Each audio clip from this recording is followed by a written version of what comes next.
Okay, we've started again. Right, good.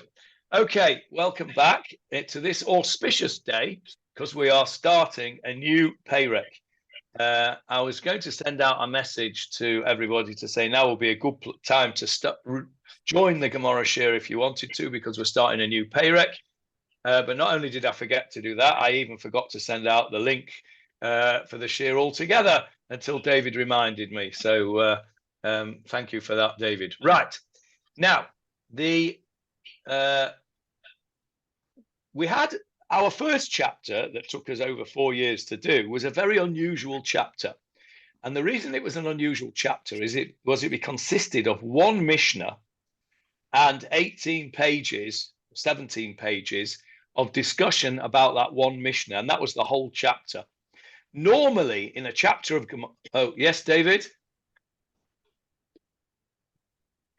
Yeah, I don't want to contradict you, but if you look in the Mishnayos, it actually covers 6 Mishnayot.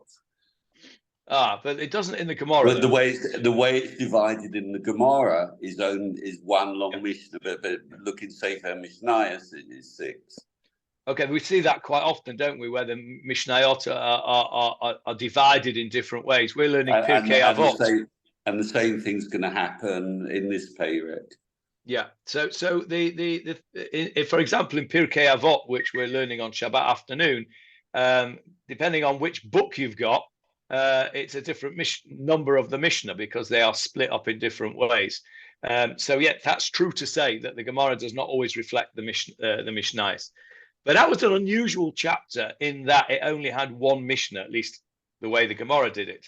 Normally what you have in a chapter is a Mishnah, then some Gemarah about that Mishnah, then another Mishnah, and some Gemarah about that. So it's not every chapter of Gemarah is only one Mishnah plus the commentary. And so we're going to start with a Mishnah here in Payrek 2. We're going to start with a Mishnah, of course, because that's how it goes. But just to remind everybody, since it's so long since we actually spoke about Mishnayot, the Mishnah was edited by Rabbi Yehuda Hanassi, Judah the Prince, around about the year 200 of the Common Era, in a response to the destruction of the temple, which took place 130 or so years before. There was a danger because of the dispersion, because of the exile.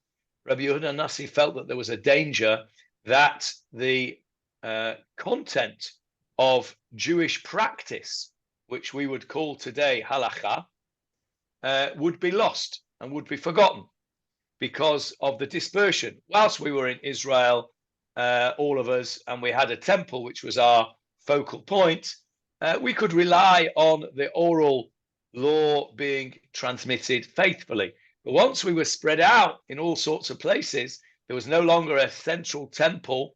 Rabbi Yehuda Hanassi was concerned that it would all go to pot and we'd forget it all. And so he, I would like to think somewhat reluctantly, wrote it down in the form of a Mishnah, of the Mishnayot, which were intended to be notes for the reader on how to behave Jewishly. Now, we've spoken about this in some depth before, and in fact, literally about 20 minutes ago, I finished writing this week's article for the Jerusalem Post, which is about this topic, actually, of the halakha stopping being dynamic. Because once it was written down by Rabbi Yehuda Hanassi, that became a reference point. And everything then stemmed from there. It was almost as if the oral law became the written law. The oral law was never meant to be the written law. It was meant to be the oral law. And this was something which we call in Hebrew, ra b'mi'uto, the best of a bad job.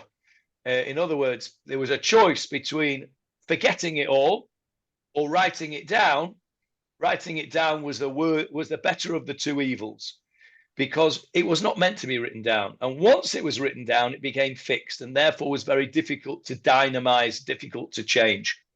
So much so that for 300 or 400 years later, a bunch of rabbis said, well, actually, what did Rabbi Yehuda Anossi mean when he said X, Y, or Z in the Mishnah? Well, I'm not sure, said these rabbis. One rabbi said X, one rabbi said Y, and then they all sat around and discussed it. And that, ladies and gentlemen, became the Gemarah. Okay, the Gemarah is a discussion on what the Mishnah meant. And that is the first example of what we see, that the Mishnah has become set in stone to a large degree. Then, of course, the Gemarah, people then started to darshan the Gemarah and say, well, what did the rabbis mean when they said X and Y in the Gemarah? And then you had the Rishonim, the Acharonim, and the contemporary rabbis, all harking back to the Talmud, meaning the Mishnah and the Gemarah, and that is where our halacha comes from. When you read the article, which I will send round towards the end of the week, you will see that we are challenging that concept of being written in stone in order to try and preserve a Jewish way of life. But I won't say any more about that just now. But that is what we have been doing here, the Mishnah and the Gemarah. So the Mishnah was Rabbi Yehuda Anossi's attempt to prevent the forgetting of halacha. And he wrote it down in somewhat terse form. And he was the editor. And as we know, he chose what to put in the Mishnah and what to leave out of the Mishnah. That which was left out is termed Breita. That which was put in is termed a Mishnah. And the Mishnah has great power. The Breita has slightly less power. And the power comes from having been written down, which is, as I argue, a double-edged sword. So this Mishnah is Rabbi Yehuda Anossi's version of how we judge various people. We have been talking up until now in the first chapter of how the judicial system works, how many judges you need for various different things, and who can be a judge and all that kind of stuff. Now the focus is going to turn to how you judge various people. And to start with, we have, I want to show you on the screen, before we actually go to the Mishnah, I want to show you a pasuk which comes from Parshat Kedoshim, which says this. Let me share the screen with you straight away. And there it is on the screen for you now. It is verse 15, Jeffrey, if you wouldn't mind. You shall commit no injustice in judgment. You shall not favor a poor person or respect a great man. You shall judge your fellow with righteousness. Okay, so what does that pasuk mean to you? You should be impartial. You should be impartial, and in particular, impartial about what? It's with the status of people. Correct. With the status of people. You shall commit no injustice in judgment. You shall not favor a poor person or respect a great man. What does that mean? You shall not favor a poor person. It means that if you've got a monetary dispute between Reuven and Shimon, Reuven's a pauper and Shimon's a multimillionaire. As a judge, you might feel sorry for Reuven and say, you know what? Reuven owes Shimon 50 shekels. To Reuven, this 50 shekels is a fortune. To Shimon, he'll spend that on an ice cream, and it's nothing to him. I'm going to find in favor of Reuven because I feel sorry for Reuven, and he needs the 50 shekels more than Shimon needs the 50 shekels. That is not allowed. You shall not favor a poor person. Torah says very explicitly. And as we were saying, actually, we mentioned this last night in the shiur, the Tefillah shiur. If you and we've been doing this for the last 4 years, we have been bringing scriptural proofs for what the Mishnah says. Because when you have a scriptural proof by that I mean a pasuk in the Torah that is, you can't trump it. There's nothing that trumps a pasuk in the Torah. Why? Because the Torah was given by God. If you don't believe that, you're in the wrong place. Okay, so if you believe the Torah is given by God, nothing trumps the Torah, and that's why we're always looking for a scriptural source. This scriptural source tells us you can't favor a poor person, but the second part of it is you cannot respect a great man. Lo tedar pnei gadol.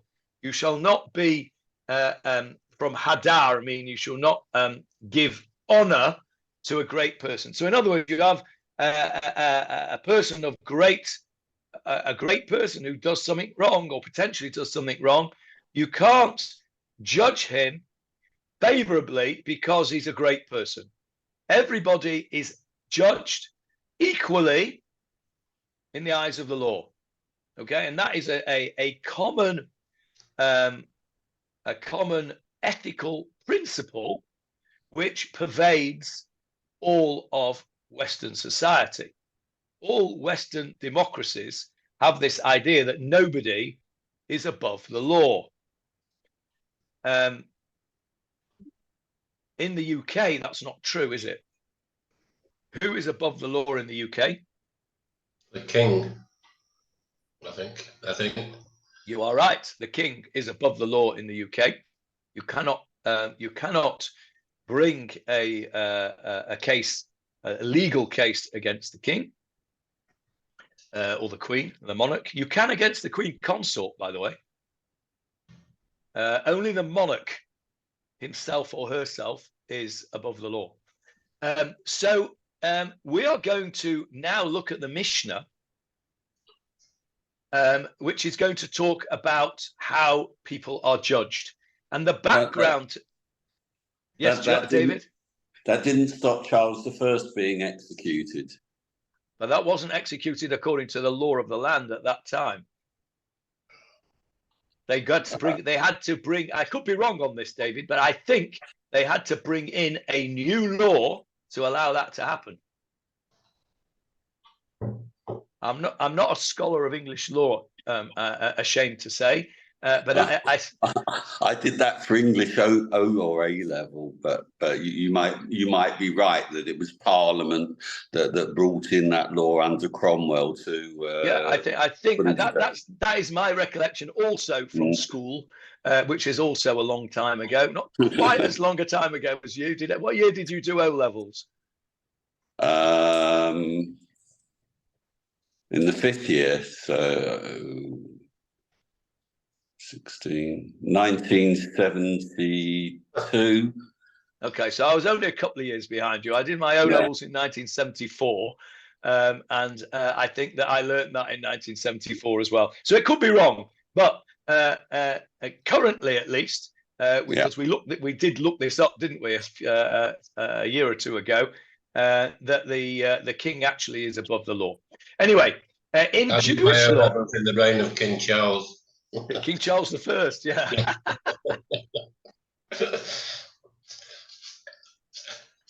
In Jewish law, we will learn now in this Mishnah that this pasuk, which says on the face of it, nobody is above the law, is not quite what it seems. And I wanted to show you that pasuk because that is the basis of the laws that we're going to see in the Mishnah, but it's only the background. We're going to go into the detail of it now. So let me change the screen over to the Gemarah. If you want to know where it is in the book, it's at page 101 in the Steinsaltz. Michael's getting his Steinsaltz ready there. Johnny's already got his ready. And there it is. There we go. Right. The Mishnah says, Kohen Gadol, a high priest, Dan v'danin oto. Okay? He can be a judge and others can judge him. What does that mean? He can be a judge and others can judge him. What it means is that he's not above the law. He can be brought to a court and be judged by others.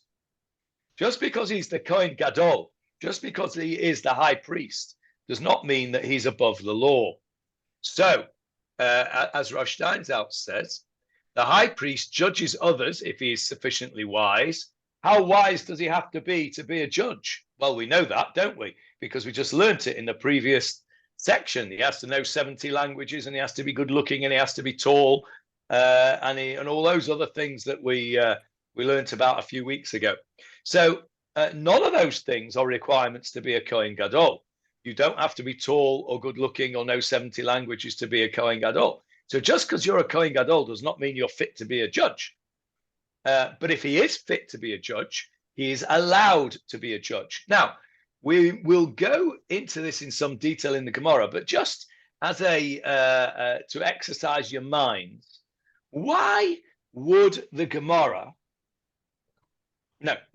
Mishnah, have to go out of its way to tell us that a Kohen Gadol is allowed to be a judge? Why not? I mean, why would you even think that wasn't the case, such that the Mishnah needs to tell you that? Is that not obvious? Why would you ever think, as we say in the Gemarah language, what's the havamina? Why would you ever have a thought that the Kohen Gadol could not be a judge? Any suggestions?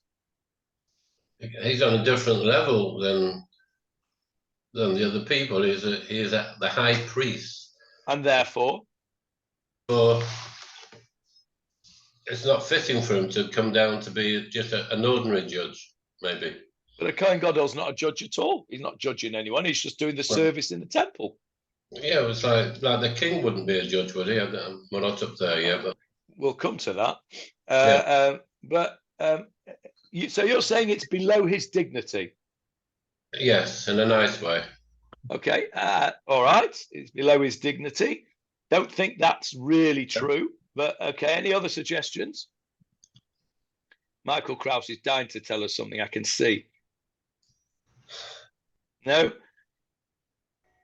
Any other suggestions? Why would you think that a Kohen Gadol could not be a judge? I think it's a bit along the lines of what Johnny said, but in a slightly different angle. The Kohen Gadol is a very holy person, right? He's the high priest. He's the one who does the service in the temple. He's the one that goes once a year into the Kodesh Kodashim, and as it were, has a personal audience with HaKadosh Baruch Hu. He's a very holy man. What would happen if you were on a court with the Kohen Gadol and you disagreed with what he said? The Kohen Gadol says, I think the halacha is X, or I think Shimon needs to pay Reuven. And you think opposite. Your opinion, according to the halacha, you're a judge, and your opinion is the opposite. You may be very reluctant to speak up, because who wants to disagree with the Kohen Gadol? We see that it's called what's it called? It's called confirmation bias, in a way. If you they've done various psychological experiments over the years where they've done these experiments whereby you have a group of people in the room, and they put two lines on the screen. Line A, which is clearly longer than line B. And the question that's asked the group is, which is the longer line? Okay, and the first group, all of them say A, because A is longer, it's obvious.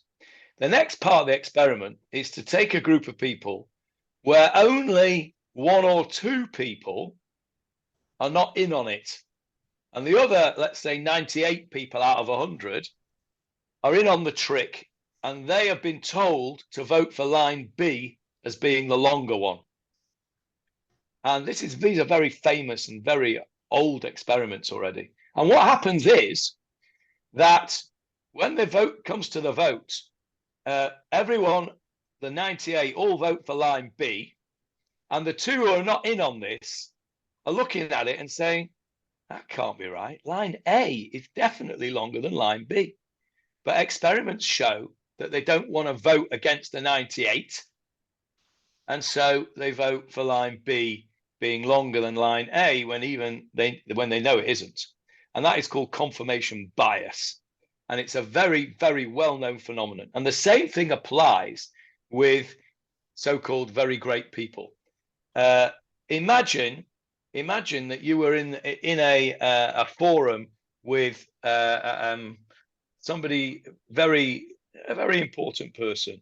I'm not going to say a particular name because I might upset somebody's political sensibilities. So let's say you were in a forum with Rabbi Sachs.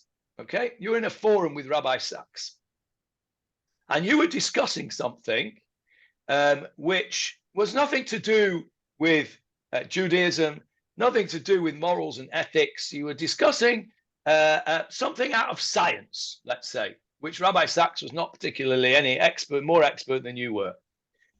And Rabbi Sachs said X. It would be very brave of you to say, I don't agree with that. I wouldn't do it. I'd keep my mouth shut. I might not say I agree, but I'd keep my mouth shut because I wouldn't want to disagree with Rabbi Sachs. Who would want to disagree with Rabbi Sachs, a man of that stature? And so you might think that the Kohen Gadol would be forbidden to be a judge, as you said, Johnny, because of his high position, but not because it's beneath him, but because he may put off others from expressing their true opinion, and therefore that will pervert, if you like, the decision, because you won't be getting a true decision, because people won't be saying what they really think, because they won't want to disagree with the Kohen Gadol. So that's the Havamina, as we say. That is the what might I have thought. I might have thought that the Kohen Gadol is forbidden to be a judge because he will put people off from saying their opinion. Says the Mishnah, no. A Kohen Gadol, if he fits all the criteria for being a judge, can be a judge, even though this might happen. We take a risk that this might happen, and we hope and encourage the other judges to be true to themselves, true to their opinion, and to express their opinion, even if it disagrees with that of the Kohen Gadol. So that's the first thing. A high priest can be a judge. V'danin oto, and that tells us straight away that he is not above the law, because other people can testify, can be a judge against him. Judge can, in other words, if he does something wrong, he can be brought to a court, and he can be judged by people who are judges. He's not above the law. So the first part tells us is really there more for the Dan than Danin. It's really more to tell us the chidush of the fact that a Kohen Gadol can become a judge if he's fitting to do so. The fact that he is judged by the people if he does something wrong is not such a great chidush, because we just learnt in the pasuk, didn't we? We learnt in the pasuk that said everybody's equal. You cannot favor a great man. Well, if you can't favor a great man, you can't favor a Kohen Gadol. So that's not a great chidush, but the first bit is the chidush.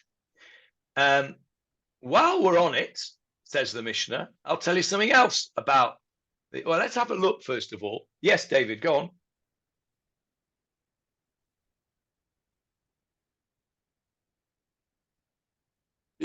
Yeah, can I bring a possible chidush of Danin Otor? Yes. That there is one penalty that could be applied where you would think it doesn't apply to a Kohen Gadol, but nevertheless the Kohen Gadol would be subject to this penalty. Okay, that's a very good question. Let's see if we can, between us, work out what David's talking about. So there's a penalty that could be given to the Kohen Gadol, but shouldn't be given because he's a Kohen Gadol, but nevertheless he gets it. Is that what you're saying? Kind of. So, okay, I'm guessing it's something to do with Tuma. No. No, okay. A punishment. So what punishments are there? Well, there's the death penalty. Don't see any reason why he can't be killed just because he's a Kohen Gadol. Can't be that. Malchus, lashes. Well, you're very warm on the first one. All right, okay. So what death penalty cannot be done to a Kohen Gadol but is? It's not quite a death penalty. Karet. What we're talking about? No. You're on the right lines. Death penalty. Well, what are the death penalties? Well, no, you're on the right line. I.e., he's committed murder, but it's not the kind of murder that you get the death penalty for. The Goel Adam, the person. Okay, this is good. Let's work this through now. David is referring to the case of manslaughter. We know the halacha of manslaughter, don't we? What's the halacha of manslaughter? What happens if somebody kills somebody accidentally? What happens to him? He has to do a runner. Where to? Yes, Johnny, you're muted, but I read your lips. The Arei Miklot. Arei Miklot, yes. Arei Miklot. He has to go off to the cities of refuge. Okay, and he has to stay there until when? How long does he stay there, this hypothetical manslaughterer? Until the judges come out to him to release? No. Until the Kohen Gadol dies. Ah. All right. Now, and is that a problem? I don't know. Let's think about it. Why can the Kohen Gadol not go to the Arei Miklot until the Kohen Gadol dies? Because then you wouldn't have a Kohen Gadol to do the service. Is that what you're trying to say, David? Well, he is the Kohen Gadol. So he has to stay there till he dies. Yeah. He has to stay there till he dies. But then once he's imprisoned in the Arei Miklat, there's no longer a Kohen Gadol to serve in the Bet HaMikdash, and he can't be replaced until he dies. Right, it's a good point. It's a good point. Let me just ask a question, though, to just refine this a little bit. Well, let's just recap what we've got. We've got a Kohen Gadol who accidentally killed somebody. And if he wasn't a Kohen Gadol, he'd have to run off to the Arei Miklot and he'd have to stay there till the Kohen Gadol dies. But he can't do that, says David, because if he does, there'll be nobody to do the service in the Beit HaMikdash. And you can't replace him because he's not died. And you only replace the Beit HaMikdash, the Kohen Gadol, if he dies. But what about David? And there's also no one to set him free. He can't be set free because he can only be set free when the Kohen Gadol dies, and that's when he dies. And he can't be set free when he's dead because he's dead. Okay, I get the dilemma. However, I don't know what my hand is doing up there. Did I put that up? I don't even know how to take it down. So anyway, ignore that hand up on my screen. There is a situation, is there not, if we, David, when we learn in Masechet Yoma that on before Yom Kippur, we appoint a deputy Kohen Gadol. Why do we appoint a deputy Kohen Gadol? In case he dies in office before Yom Kippur. In case he dies in office before Yom Kippur, or in case he becomes tamei. Yeah. He becomes impure before Yom Kippur and therefore cannot do the service. So maybe, I don't know if this is the halacha or not, I'm just suggesting that maybe the answer to the dilemma that you've got is that when a Kohen Gadol is not able to function because he's tameh, we have a spare, we have a deputy on hand. Maybe it's the same thing. He's not able to perform because he's over in the Orei Miklot. And so therefore, maybe the Sgan Kohen Gadol, the deputy Kohen Gadol that we would appoint before Yom Kippur to make sure that we have one on Yom Kippur, because basically the Kohen Gadol doesn't do anything apart from Yom Kippur. Actually, I don't think this is a problem, David. Thinking about it, what does the Kohen Gadol do that no other Kohen can do in his place? Nothing, except on Yom Kippur. The only special thing that he does is on Yom Kippur. We have a deputy ready for that. So I don't think that's a problem. Okay. Well, Art Scroll thinks it's a problem. Oh, well, there you go then. No. This wasn't my original thought.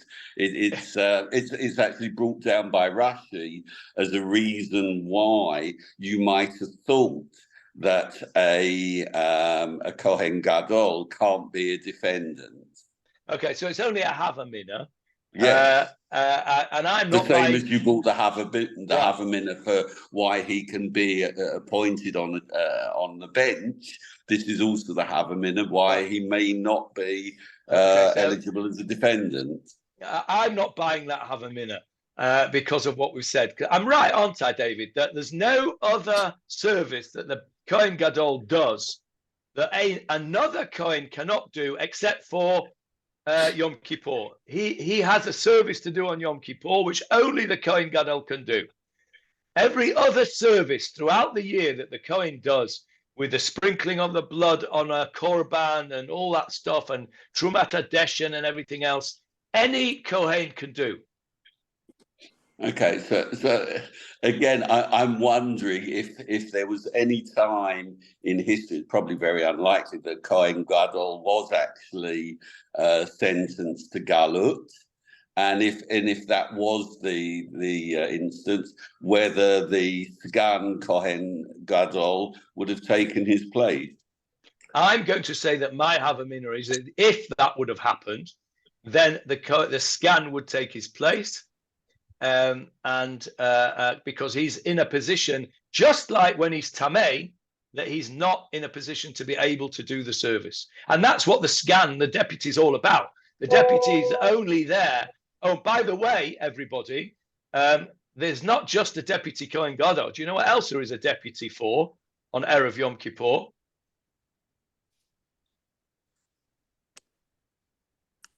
David, do you know what I'm referring to?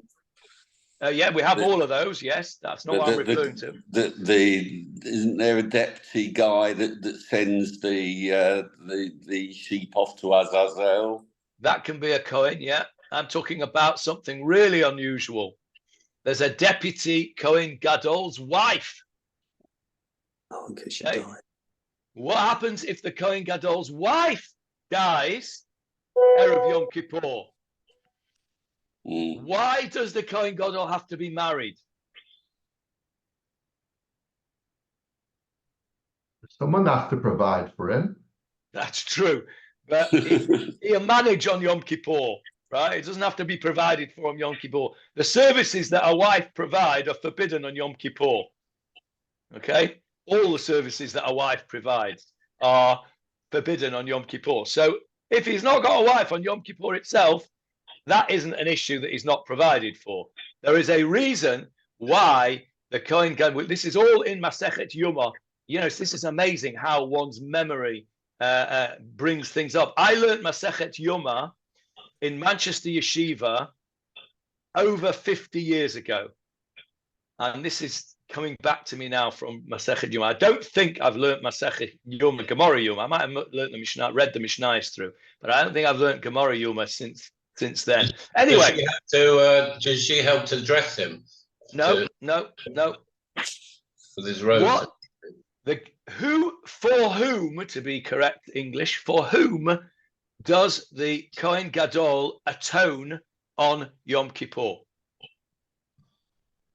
One of them is for his family. Yes, Ba'ado, for himself, Ba'ad Beito, and for his household, ve'ad Kol Kahal Yisrael. ad Kol Kahal Yisrael, and for everybody else. So the Torah tells us that the Kohen Gadol has to atone for himself and ba'ad beito. And the rabbis tell us that beito, his house, means ishto, his wife.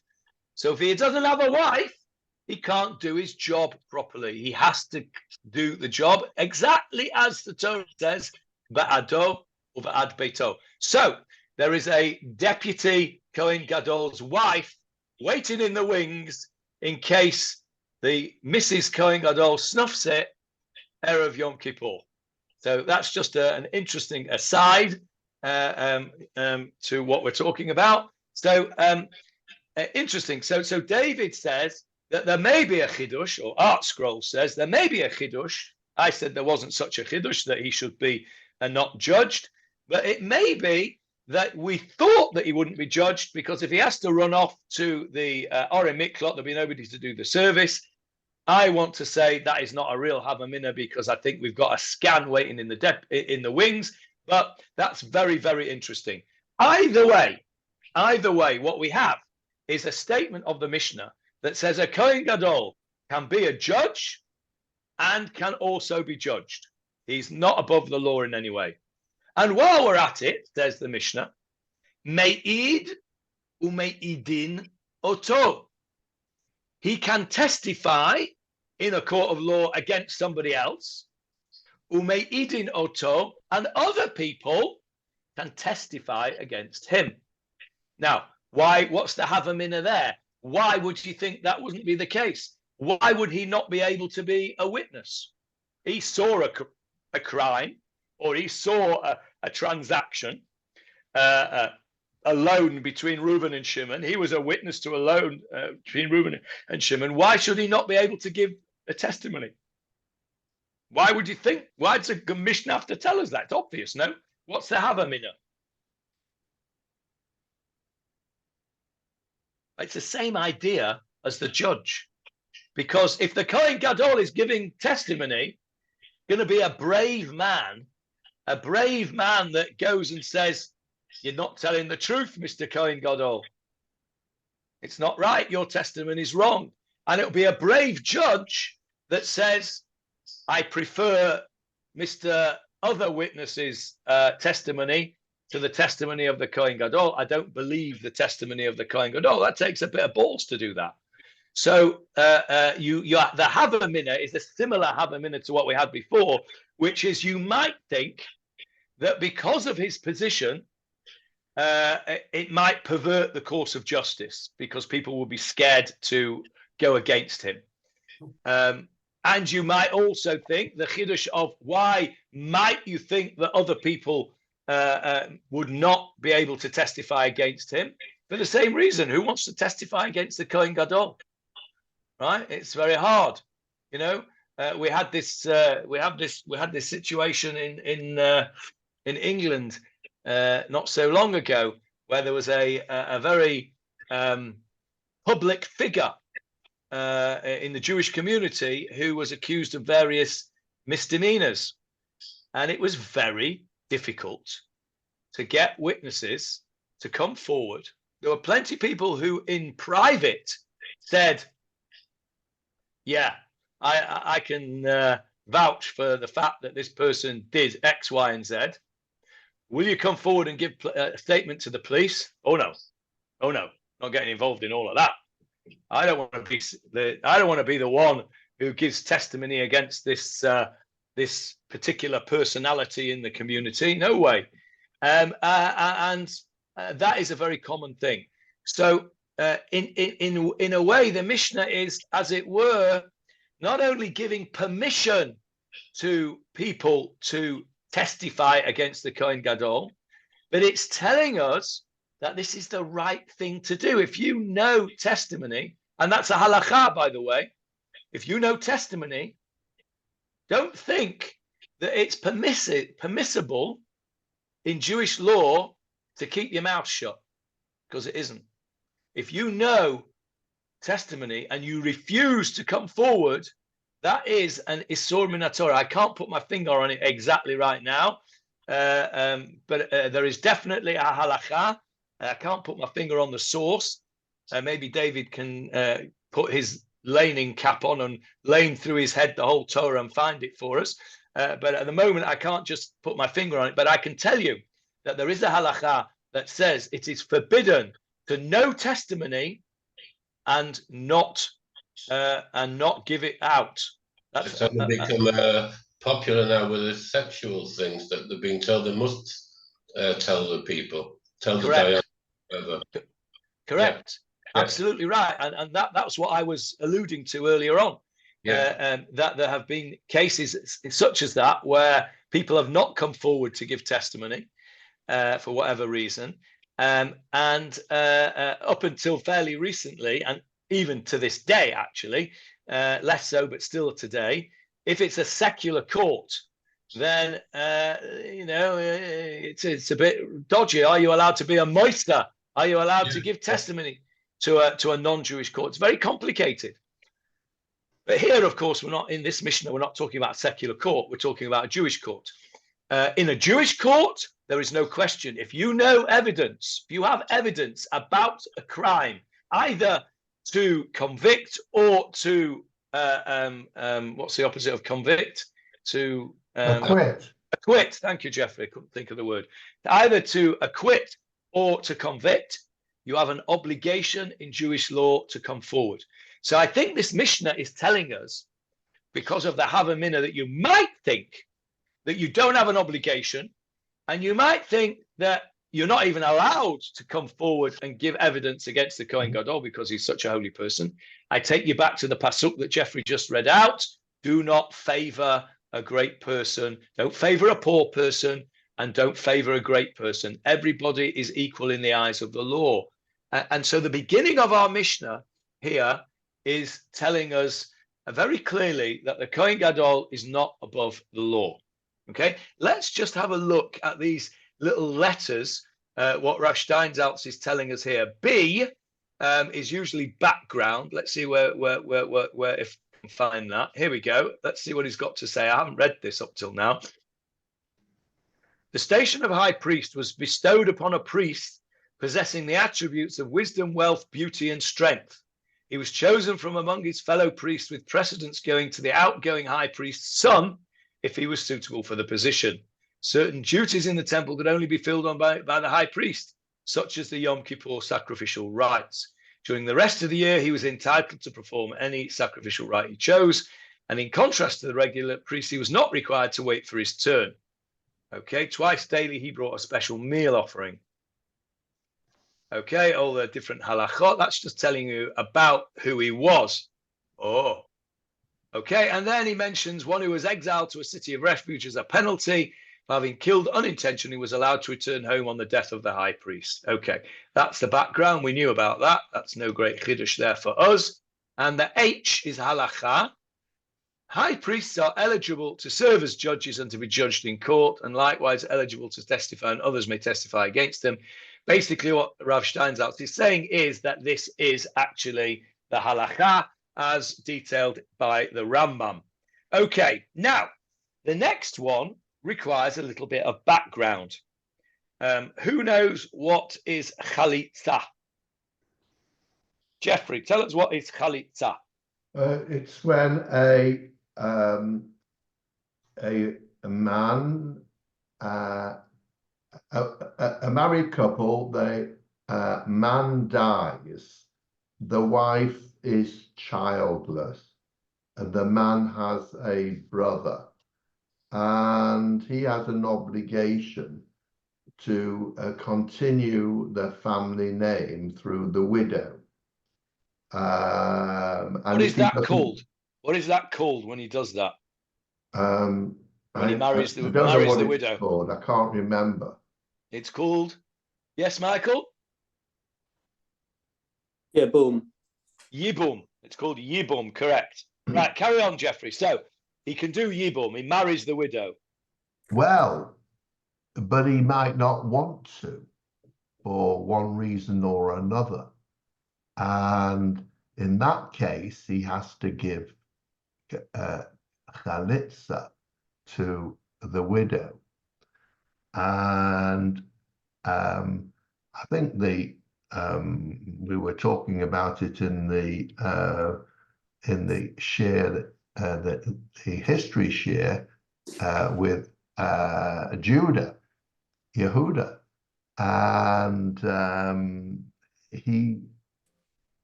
his daughter-in-law was a widow, and she was waiting for the youngest son, and she was badly done by. Correct. All of that absolutely spot on. Just to put some flesh on that Yehuda story, Tamar, who was married to we talked about in the Shmuel Aleph shir this week, didn't we? Because is what backwards? Ra and evil. Ra, evil, yeah. backwards. That's right, and that's what the Torah tells us he was. Glad to hear you were listening, Johnny. Very good. Yeah. Died childless, and then what happened? Onen, who was the next son down, he did Yibum. He married Tamar, but he was a shlechter, and he did not want to have his child be considered to be the child of his dead brother. So he, instead of impregnating his wife, he spilt his seed on the floor, which is now in old-fashioned English known as onanism. Did you know that? When you ejaculate onto the floor or outside of the woman, it is known in English as onanism. Look it up in the English dictionary if you don't believe me.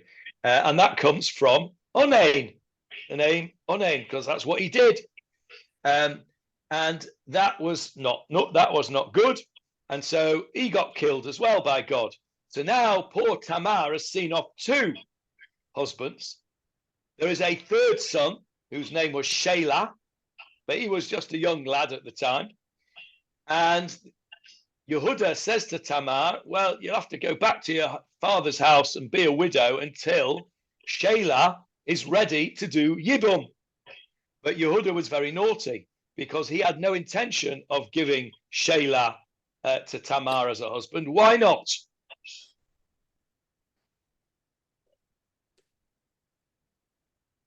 Why was he not keen to give Shelah to Tamar as a husband? He wanted to marry himself. No, he didn't. He was scared he would be killed. Yeah, he was scared. Tamar had already done in 2 husbands, right? As far as he was concerned, Yehuda didn't know the story. As far as he's concerned, she's a bit of a witch, this Tamar. I don't want to lose a 3rd son. You know, once bitten, twice shy, twice bitten, 3 times you're an idiot. So he says, no, I'm not doing it. And he says to himself, I'm not giving Shelah. And so Tamar could see that she was not going to get Shelah. Shelah grew up, and Yehuda failed in his obligation to Tamar. So Tamar, as it were, took the matters into her own hands and engineered a different type of Yibum, whereby not Shelah, but Yehuda himself did Yibum. And of course, we know the story there. Tzadka mimeni. Yehuda says she was more righteous than I was wrong. And he says, I was wrong because I didn't give her Shelah, my son. Not because he was wrong because he did Yibum. That was the correct thing for him to do because Yibum had to be done. It's meant to be done by the brother. But back in the day, it could be done by any family member. We see another example of Yibum with a family member who's not a brother in Tanakh. Where do we see that? Ruth. Ruth, correct. Ruth. Boaz does Yibum with Ruth, who is the widow of Machlon. We mentioned him as well, didn't we, in the shiur, because he was the man who was called Disease. That wasn't his real name. Remember, we mentioned that in the shiur last week as well. So Boaz does Yibum with Ruth. So if you don't want to do Yibum, Jeffrey, you have to do Chalitza. Chalitza. Now, how do you do Chalitza? Oh, it's horrible ceremony. Just a shoe, that's not horrible. Okay, go on. Tell us what you remember about it, Jeffrey. Ah, Let me just clarify. Jeffrey has never done chalitza, although there is somebody in our community, very unusually, who has done chalitza.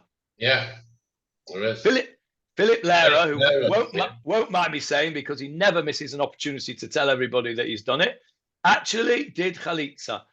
Philip Lehrer's brother sadly died childless, and Philip had to go to the Beis Din and do chalitza.